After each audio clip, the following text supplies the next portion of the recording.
Vous avez déjà entendu Jul sans autotune? Putain, mais je sais pas ce que tu chantes, mais tu chantes trop mal, mec. Mais non, c'est le dernier son de Jules.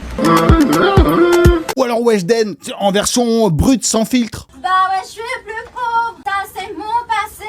Si vous saignez pas des oreilles, c'est que c'est non. Ou vous vous rappelez de ce moment où les fans ont entendu PNL sans autotune pour la première fois? Le Yankee.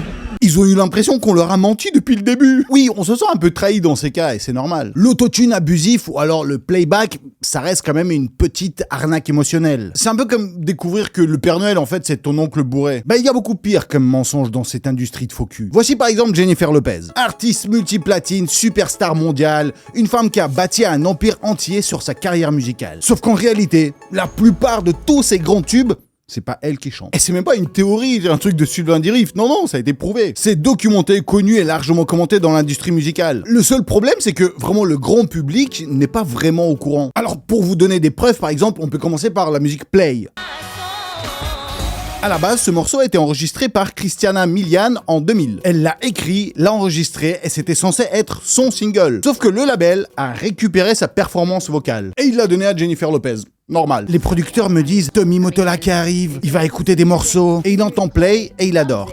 Et il dit je veux que ce soit son single. J'ai enregistré la démo originale et un mois plus tard, Tommy l'a récupéré pour Jennifer. Et ensuite, il y a eu aussi par exemple I'm Real ou Ain't It Funny. Ashanti clame partout depuis des années qu'elle a chanté les voix principales sur ces deux énormes tubes de J-Lo. Elle a pas fait juste les chœurs ou les backs, non, c'est elle, la voix principale du refrain que tout le monde connaît et tout le monde chante. Et le problème, c'est que ça s'arrête pas à seulement 2 ou 3 chansons. Tout le monde dans les dessous de l'industrie confirme la même chose. La contribution vocale réelle de Jennifer Lopez sur ses propres albums était minimale. Et ce qui est fascinant, c'est que c'est même pas un secret. Mariah Carey raconte souvent qu'elle dort à peine 3 heures par nuit. Et quand on lui a dit que Jennifer Lopez affirme dormir 8 heures par nuit, Mariah, elle a répondu « Si j'avais le luxe de ne pas chanter mes propres chansons, je ferais pareil ». Ouais, en plus, donc les journalistes musicaux, ils en parlent depuis des années. Et pourtant, Jennifer Lopez continue d'être célébrée comme une grande chanteuse avec une super belle voix. Pour vous dire, elle a même été juge dans American Idol, c'est la nouvelle star. Donc, elle juge les voix des autres, elle remplit des stades, des tournées et des festivals où les gens payent très cher pour la voir et l'entendre chanter. Et ça crée donc une situation assez folle où Jennifer Lopez, elle a bâti toute une carrière sur la voix des autres. Et évidemment, Jennifer Lopez est loin d'être la seule là-dedans. Il y a même Britney Spears, elle n'y échappe pas. Par exemple, le single Scream and Shout. Vous êtes jamais dit que c'est bizarre que Britney Spears chante avec un accent anglais? When we up in the club, all eyes on us. Bah tout simplement parce qu'à la base, cette chanson a été chantée par une chanteuse anglaise, Tulisa. Elle a écrit elle-même les paroles, elle a tout enregistré toute seule. À la base, c'était pour son album The Female Boss, mais son producteur a décidé de refiler le bébé à will.i.am. Et lui, il a utilisé ses paroles et sa voix sans autorisation. Tulisa, elle a pété un câble, elle a porté plainte et tout, c'était super compliqué. Et au bout de 10 ans de procès, elle a réussi à peine à gagner 10% des royalties. Sinon, il y a aussi The Monster de Eminem et Rihanna. Bah, c'est pas non plus Rihanna qui chante dedans. À la base, la chanson était écrite par Bebe Rexha. C'était un morceau complet, donc couplet et refrain tout. Et un an plus tard, Eminem il récupère la chanson, il vire les couplets pour poser ses propres raps et il confie la voix principale à Rihanna. Mais sauf que Rihanna n'arrivait pas à atteindre toutes les notes les plus hautes que Rexha pouvait faire. Donc ils se sont dit, vu qu'ils sont déjà là, pas la peine de les réenregistrer, on les laisse telles quelles. Et donc sur le morceau, c'est marqué Rihanna, mais t'entends les voix de Rexha. Et ça encore, c'est seulement ce qu'on a grillé, parce que les gens ont porté plainte et tout. Imagine combien d'artistes utilisent ce genre de ghost singer sans jamais les mentionner. Certains des plus grandes stars de la pop, ils font semblant. Alors c'est vrai que aujourd'hui, j'ai l'impression que plus grand monde semble s'en soucier. C'est quelque chose de très courant dans l'industrie musicale. Et pour moi, tout cet enfer de l'arnaque musicale, il commence bien avant Instagram, TikTok et les filtres. Pour moi, tout a commencé avec le groupe Milli Vanilli. T'es numéro 1 dans le chart européen. Voilà. À la fin des années 80, c'était littéralement les chanteurs les plus connus du monde. Numéro 1 de partout, les Grammy Awards, des centaines de millions générés. Michael Jackson était fan de nous. Il avait 2 poissons, 2 koi fish qui s'appelaient Milli et Vanilli. C'était le succès absolu. Tout marchait pour eux, sauf un petit détail, c'est qu'ils ne chantaient pas. On chantait pas. Pas une note. Et en 1989, Milli Vanilli se font griller en plein playback à la télévision en direct. La musique saute, la bande sonore tourne en boucle, Et là, c'est la panique totale. Nouvelle humiliation aujourd'hui pour le groupe pop Milli Vanilli. Alors oui, effectivement, beaucoup de chanteurs font du playback sur scène. Personne n'en fait un drame. Mais là, c'était différent. Mimi Vanilli ne mimait même pas leur propre voix en fait. C'était juste deux danseurs engagés pour faire semblant, pendant que des vrais chanteurs professionnels enregistraient les vrais morceaux en studio. Alors peut-être que vous avez déjà entendu parler de cette histoire. Scandale mondial, Grammy retiré, carrière et vie détruite. Mais voilà, le truc dont personne ne parle, c'est que des grandes stars font aujourd'hui exactement la même chose pour ceux pourquoi Milli Vanilli ont été et mets un maximum de likes si t'en as marre de ces faux artistes. Et d'ailleurs, tu connais cette règle? Regarde ton poing quand il est plié. En fait, ça peut indiquer si t'es plutôt un riche, un pauvre ou un génie. Donc dans les commentaires, tu me dis, toi ça te fait quoi? Moi j'ai l'impression que c'est pas une bonne nouvelle pour moi. Et donc dites-moi, êtes-vous prêt à découvrir les coulisses les plus sales de l'industrie musicale? Alors, c'est parti!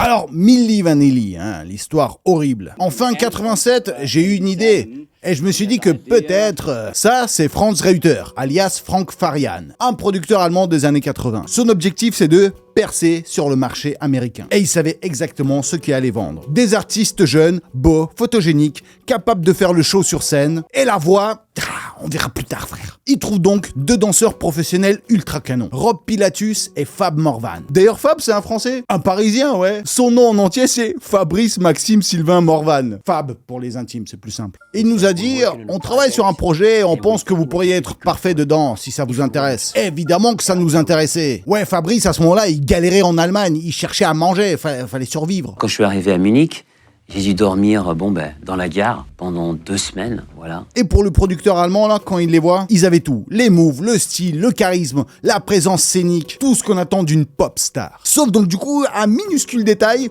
c'est qu'ils ne savaient pas chanter. Enfin, si, c'était des chanteurs, mais... It was very bad. Alors, Frank Farian a ce qu'il pense être une idée de génie. Il y a eu un déclic dans ma tête. Et cette idée complètement folle est née. Pourquoi ne pas faire enregistrer les chansons par des vrais chanteurs professionnels et laisser Rob et Fab faire semblant de chanter? Écoutez-moi, messieurs, vous n'allez pas chanter. Alors nous, on fait, au revoir. Oui, mais l'argent, il n'est pas gratuit. Comme je suis acteur, entertainer... Il avait besoin d'un personnage qui se fasse passer pour un chanteur. Frank fait alors venir des pointures du studio. Charles Shaw, John Davis, Brad Howell. Des pros capables de plier n'importe quel refrain sans transpirer. Et eux, leur problème, c'est qu'ils n'avaient pas forcément le look. Alors Farian leur propose un deal simple. Être bien payé, mais être invisible. Et donc Rob et Fab deviennent les visages. La voix pour les uns, la gloire pour les autres. Et c'est ainsi que Milli Vanilli venait de naître. Et restons 2 secondes sur ce Frank-là. Parce que c'est important. Parce que Frank, c'est pas juste un petit arnaqueur malin. Non, c'est un vrai génie. Pas le plus gentil du monde, mais il a le talent et le cerveau. Il avait déjà fait beaucoup de succès bien avant Milli Vanilli. Honnêtement, sans exagérer, c'est une des personnes les plus marquantes de l'histoire de la pop culture. Franz Reuter, donc plus connu sous son nom de Frank Farian, né en Allemagne de l'Ouest en 1941. Donc à 20 ans, il monte son premier groupe, puis il se lance en solo. Et au milieu des années 70, il est déjà populaire en Allemagne. Alors il décide de passer de l'autre côté. Devenir producteur. Et là, son prochain projet naît presque par accident. En 1974, Farian bidouille en studio à partir d'un sample d'un chanteur jamaïcain, Prince Buster. Et pour délirer, il enregistre un peu une voix d'un jamaïcain. Do you want a bump? Et il arrive à faire une voix qui groove. Donc ouais, Frank, il adore les sonorités un peu afro-caribéennes. Et comme c'est un Allemand bien blanc, et surtout il s'appelle pas Kinvey, tout le monde se fout de lui. Ils lui ont ri au nez, ils ont fait « T'es blanc, tu veux faire de la musique noire ?» Alors il sort le morceau sous le pseudonyme Boney M. Et contre toute attente, c'est un énorme succès en Europe. Et du coup, ils invitent le chanteur en concert et à la télé. Sauf que tout le monde lui dit la même chose. S'ils découvrent c'est toi avec ta tête, jamais ils vont vouloir t'écouter. Donc Farian, il organise un casting et monte un groupe avec des artistes originaires des Caraïbes vivant en Europe. Et donc ouais, pour ceux qui ne le savaient pas, Boney M, c'est un groupe allemand créé par un producteur blanc allemand. Tout le monde a été très surpris. Ils se sont tous dit, mais attends, c'est un blanc. Et donc le danseur charismatique Bobby Farrell, avec ses mouvements et sa coupe afro, devient l'icône absolue de Boney M. En réalité, Bobby Farrell, c'est presque le symbole de toute l'ère disco. Sauf que voilà, malgré son sens du rythme et son énergie, Bobby Farrell ne sait pas chanter. Et pendant que Boney M explose dans toute l'Europe, Frank, il s'arrête pas là. Il lance déjà un autre projet basé sur le même principe, c'est le groupe Eruption. Et ça cartonne, donc la machine est lancée et il a compris la formule qui fonctionne. Et donc Frank Farian, toute l'Europe est à ses pieds. Mais lui, ce qu'il veut, c'est conquérir les États-Unis. Pour montrer que cette fois-ci, il allait rentrer dans le marché américain. Donc avec Rob et Fab en Allemagne, il enregistre Girl You Know It's True, puis Blame It on the Rain. Et pendant 2 ans, c'est un carnage. Hit planétaire, des radios en boucle, succès total. La combine marche à la perfection. 7 millions d'albums vendus et le Grammy du meilleur nouvel artiste de cette année. Il y a énormément d'artistes dans le monde qui pourraient recevoir le même prix que nous aujourd'hui. Et ce prix est pour tous les artistes du monde. Merci beaucoup. On sent quand même dans ce remerciement qu'il est gêné de recevoir un Grammy. Et donc Frank Farian vient enfin de percer le marché américain. Jusqu'à ce fameux bug technique en juillet 1989. Beaucoup disent que ça a été une bidouille programmée exprès pour les afficher. Parce que dans les cuisines du showbiz américain, les gens ils savaient que c'était pas des vrais chanteurs. Tu sais, ça parlait, ouais, ça chante même pas. Tu sais, c'est la guerre, c'est une industrie. Et ils voulaient se venger, ils étaient jaloux de leur succès. Et donc là, imaginez, ils arrivent sur scène et gros bug. Les voix lancées par le playback ont commencé à se répéter en boucle. 80 000 personnes et ça répète. Je ne pouvais pas le répéter 15 fois, c'est devenu évident. Alors j'ai arrêté, j'ai paniqué et je suis sorti de scène. Et là, tout s'écroule. Milli Vanilli s'avère être une énorme arnaque. L'un des plus grands scandales de la pop culture. Et là, c'est le chaos, donc les gens, ils sont perdus, ils veulent des réponses. Qu'est-ce qui s'est passé? Une femme en Californie qui a acheté l'album pour son fils attaque en justice pour obtenir un remboursement. Alors pendant des mois, ils essayent de tenir la version officielle, sauf que quand les gens, ils les entendent chanter enfin pour de vrai, parce qu'on leur demande ça dans des émissions...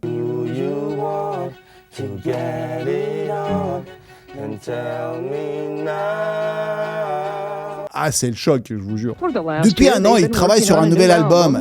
Il bosse sur la danse et le chant. Oui, bien sûr, ça doit beaucoup bosser le chant. Et du coup, en 1990, ils avaient une grosse tournée prévue pour toutes les États-Unis. Eux, ils savent l'oseille que ça va rapporter. Ensuite, il y a eu ce projet de tournée, à laquelle je leur ai interdit de participer. Mais Frank Farian, c'est pas un gentil. Et lui, ça lui a pas plu que ces mecs ont décidé de prendre leur liberté, alors que c'est son produit à lui, tu vois. Donc du coup, en novembre 1990, il convoque une conférence de presse et il lâche la bombe. Je pense qu'il serait honnête de vous montrer les vrais chanteurs. Et là, c'est véritablement fini. C'est un scandale. C'est la première fois de l'histoire qu'un Grammy a été retiré. Et le pire, c'est que les insultes et les claques les plus violentes, c'est pas Frank qui les prend, c'est Rob et Fab. Ils sont pas juste cancel, ils sont diabolisés. Ennemi public numéro 1. Ils sont partis après nous, c'était lynchage. Beaucoup de vos fans sont très choqués d'apprendre que la seule explication possible à ce massacre, c'est l'argent. Non, ce n'est pas vrai, c'est faux. Il n'y a pas d'autre raison. La seule pression que Fabian vous mettait, c'était financière. Est-ce que vous avez grandi dans une cité? Vous avez grandi dans le ghetto? Le choc psychologique pour eux, c'est immense. Pour tenir le coup, on est tombé dans le collal et la drodro. C'était pour s'anesthésier, pour s'automédicamenter. Et vous preniez quoi à l'époque? Oh alors, tout ce qu'il y avait sur le menu, monsieur. Il n'y avait plus rien en quoi croire. J'ai perdu le Seigneur. L'innocence. Et Robert, à cause de sa condition mentale, il y allait beaucoup plus loin que moi. Alors malheureusement, Rob Pilatus sombre dans la dépression et l'addiction. Et il nous quitte à cause d'une overdose en 1998, seulement à 32 ans. Le scandale de Milli Vanilli devient super connu et ça devient un peu un cas d'école, un avertissement pour tous les autres artistes. Parce que pour le public, tout le monde pensait que c'était un cas isolé, c'était le seul à faire ça. Ouais, en 1989, on croyait encore que ce qu'on voyait, c'était réel. L'authenticité dans la musique, ça comptait vraiment. Mais avec les années, l'industrie musicale a évolué. Il y a eu quasi le même massacre avec la chanteuse Ashlee Simpson. En 2004, lors d'un Saturday Night Live, elle s'apprêtait à chanter son tube en live, mais là, tout a déraillé de la même façon. Ce n'est pas la bonne chanson! C'est pas la bonne chanson! Du coup, pour elle, c'est un mauvais playback qui a démarré. Et Ashlee, elle est restée là, plantée. Puis elle s'est lancée dans cette danse super gênante qui est devenue super légendaire. Aux États-Unis, ils ont fait des parodies, des challenges. Ça a été dans tous les dessins animés. Elle s'est fait dégommer, mais comme une malpropre. Je me suis figé. Je faisais ce truc bizarre et je me suis dit, ok, il faut que je parte. Alors, c'est vrai que la culture du playback, ni Ashlee, ni Beyoncé, ni Jennifer Lopez, c'est pas les seuls à faire ça. Les artistes chantent sur des playbacks depuis des décennies. Les Beatles le faisaient déjà. Sur MTV, c'était monnaie courante. Parce que quand tu danses et que tu sautes partout avec une chorégraphie infernale, chanter parfaitement en direct à la télé, c'est presque impossible. C'est comme les shows au Super Bowl. T'as des centaines de millions de spectateurs qui te regardent, la pression est énorme, tu dois faire des mouvements de ouf, donc à un moment donné, ils s'assurent d'avoir au moins la voix propre. Donc la majorité des performances utilisent du playback. Et beaucoup se font cramer. Et donc à force de cramer les artistes à faire ça, en fait, le public a commencé à s'habituer. Et donc même Ashlee Simpson, qui a été humiliée quasi autant, voire plus que les Milli Vanilli, mais ils ont su oublier, pardonner, et du coup elle est remontée sur scène sans souci. Tout le monde est passé à autre chose. Et pour moi, une des raisons, c'est que à partir de 2004 à peu près, l'industrie musicale avait profondément changé. Et la raison de ce changement, c'est l'autotune. Au début c'était marrant, mais à force c'est un peu chiant. Alors l'autotune et les plugins de correction vocale deviennent l'arme numéro 1 des chanteurs. À la base, ça sert à rester juste. Donc c'est un peu une béquille pour les chanteurs médiocres. Et d'autres en font carrément un outil créatif. Mais bien sûr, la nuance, c'est que l'artiste chante toujours. C'est bien sa voix, juste ultra transformée. Le réglage est vraiment très rapide. Là, on entend la performance normale, et maintenant, bam, on active l'effet. Et ce que l'autotune a vraiment changé, c'est pas le son, c'est en fait le rapport de force. Avant ces outils, l'artiste, il était indispensable. Il fallait quelqu'un qui sache vraiment chanter. Et maintenant, les producteurs, ils peuvent travailler avec beaucoup plus de profils différents et les faire sonner bien quand ils en ont besoin. Quelqu'un qui chante légèrement faux, le programme le corrige et remet ça bien juste. On obtient une prise parfaite. Et donc grâce à tout ça, les producteurs prennent encore plus de pouvoir. Et les artistes deviennent parfois donc juste des supports, des visages, des interprètes en fait interchangeables. En fait, c'est comme s'ils devenaient juste un instrument de plus et non pas les créateurs. Et c'est une preuve de plus que depuis Milli Vanilli, l'industrie elle a pas arrêté de tricher. Elle a juste appris à mieux le cacher. Donc ouais, ce qui est dommage, c'est qu'à l'époque des Milli Vanilli, quand ils se sont fait cramer, c'était la chute de carrière. Aujourd'hui, quand des artistes se font cramer, c'est juste une info qui circule et c'est tout. Et donc la vraie question est, mais qu'est-ce qui a changé? Pourquoi Rob et Fab ont été crucifiés pour avoir fait exactement ce sur quoi Jennifer Lopez a fait sa carrière? En fait, c'est aussi le rapport avec l'artiste qui change beaucoup. Parce qu'à la fin des années 80, les fans connaissaient les Milli Vanilli seulement à travers les clips et les passages télé. La relation avec eux était lointaine, froide. En fait, la musique, c'est la seule chose qui les connectait. Et donc, quand elle s'est révélée fausse, il n'y avait plus rien pour maintenir le lien. Jennifer Lopez, elle, c'est autre chose. Elle a plus de 200 millions d'abonnés sur Instagram. On la voit s'entraîner, être en famille, vivre sa vie.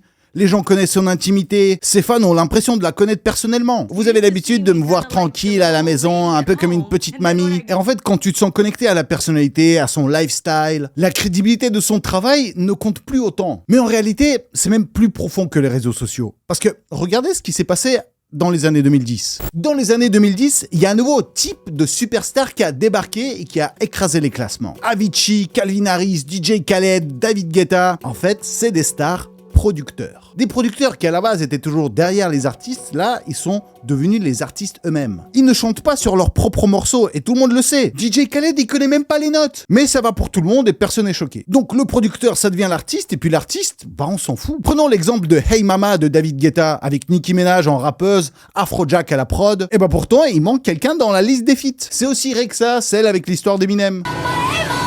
En fait, la voix du refrain que tout le monde connaît, bah elle apparaît citée nulle part, elle n'apparaît pas dans le clip. En fait, vu qu'elle était pas connue à l'époque, on met Nicki Minaj, David Guetta qui font des gestes, on s'en fout de qui chante. Donc la chanteuse devient juste un accessoire. Et c'est vrai que les hits, ça devient compliqué. Parce qu'aujourd'hui, un hit moyen, c'est quoi? C'est 10 auteurs, 4 producteurs. Les crédits d'une chanson ressemblent à un générique d'un film de Marvel. Alors pourquoi juste une voix serait sacrée? Les gens, en fait, ils se fichent de qui écrit, qui chante. Ce qui compte, c'est le résultat, c'est le morceau. L'émotion qu'il transmet. L'authenticité devient secondaire, voire inutile. Et ce n'est pas qu'un problème de la musique. Ah non, dans le monde des réseaux sociaux, des vidéos, des films, tout ça. C'est toute la culture qui a basculé. En 1990, on croyait à l'authenticité parce qu'on n'avait pas encore appris à remettre en question. Et le scandale de Milli Vanilli est arrivé au pire moment possible. Exactement quand la culture commençait à se retourner contre le parfait, contre le trop bien emballé. Et donc eux, ils ont payé le prix et les autres, juste, ils ont appris la leçon. Alors ce qui est marrant, c'est que comparé à aujourd'hui, c'est au contraire le trop réel qui peut flinguer ta carrière. Parce que rien que les visages, les gens sont plus habitués à voir des vrais visages. Ce n'est pas du tout à quoi je ressemble. Ce filtre devrait être illégal. Voilà à quoi je ressemble vraiment. Sur les réseaux, les gens utilisent des filtres pour devenir une autre personne. Ils font des chirurgies esthétiques, ils se piquent des trucs pour maigrir. La musique est corrigée, quantifiée, recalée au millimètre. La publicité ne ressemble plus du tout aux produits qu'on achète. Et c'est vrai que je veux pas être non plus le vieux réac relou. J'ai plein de potes qui me disent, mais ça te fout quoi? Tu sais, le plus important, c'est juste que la musique, ça fasse bouger. Moi, c'est ça qui compte. Donc, c'est un concert de Jennifer Lopez fait vibrer les gens. Qu'est-ce que ça change vraiment que ce soit quelqu'un d'autre qui chante? Et puis, quelque part, c'est vrai, parce que dans d'autres industries du divertissement, on l'accepte. Dans les comédies musicales, par exemple, les acteurs font du playback. Souvent, le voix, c'est même pas les leurs. Et personne n'a jamais crié à l'arnaque. Ce n'était tout simplement pas un sujet. Parce que Hollywood ne voulait pas briser l'illusion. Et aujourd'hui, c'est pire, parce qu'on a les deepfakes, les IA, la manipulation permanente sur les réseaux sociaux. On veut nous mettre des badges d'authenticité. Alors pourquoi la musique serait le dernier endroit où l'authenticité devrait encore compter? Parce que quelque part, s'indigner qu'il y a un ghost singer dans la musique, c'est comme si tu t'indignais qu'il y a des effets spéciaux dans les Marvel et qu'ils utilisent de la CGI. Peut-être qu'il faut voir ça comme le catch. Tu sais que c'est fake, mais pourtant tu kiffes le spectacle. Et moi, honnêtement, je suis à deux doigts de l'accepter. Et même de faire partie de cette industrie parce que c'est plus simple. Mais malgré ça, parfois, je me dis, quand j'écoute un Charles Aznavour, je sais que c'est lui qui chante. J'entends sa voix, les vibrations, l'émotion qui passe. Je sais pas, je ressens l'Arménie dans sa voix. Je vous jure, rien que d'en parler, j'ai des frissons. Des artistes comme Adele, Freddie Mercury, Kurt Cobain, Amy Winehouse, Jacques Brel. Ces voix-là, tu peux les imiter, mais tu pourras jamais les remplacer. Alors quand je vois Jennifer Lopez sur scène et que j'entends la voix de quelqu'un d'autre, je me dis qu'au moins elle fait des efforts pour se donner sur scène. C'est un autre type de spectacle. Je la respecte pas autant, mais je la respecte différemment. C'est comme un peu apprendre que des rappeurs n'écrivent pas leurs paroles. Moi en fait, inconsciemment, quand j'écoute un artiste, c'est comme si on avait un contrat de si tu dis ça, c'est que tu le penses et que c'est toi qui le dis. Et quand ce contrat est brisé, en fait, on perd quelque chose de plus profond dans le divertissement. Mais de toute façon, aujourd'hui, on vit dans un monde où les mannequins ne ressemblent pas à leurs photos, les influenceurs vendent des vies qui n'existent pas, et les politiques font des promesses avec aucun lien avec la réalité. Tout est filtré, corrigé, optimisé pour consommer. Alors moi, ça y est, j'ai arrêté de me battre. Et j'ai accepté que l'authenticité, c'est devenu ringard, naïf, irréaliste. Alors mes Maxi Yagadou, mettez un maximum de likes si pour vous, l'authenticité c'est important. Moi en tout cas, je vous fais un maximum de Yagadakis. J'ai déjà hâte de vous retrouver à la prochaine vidéo qui va arriver, mais très bientôt. Et bon. Allez.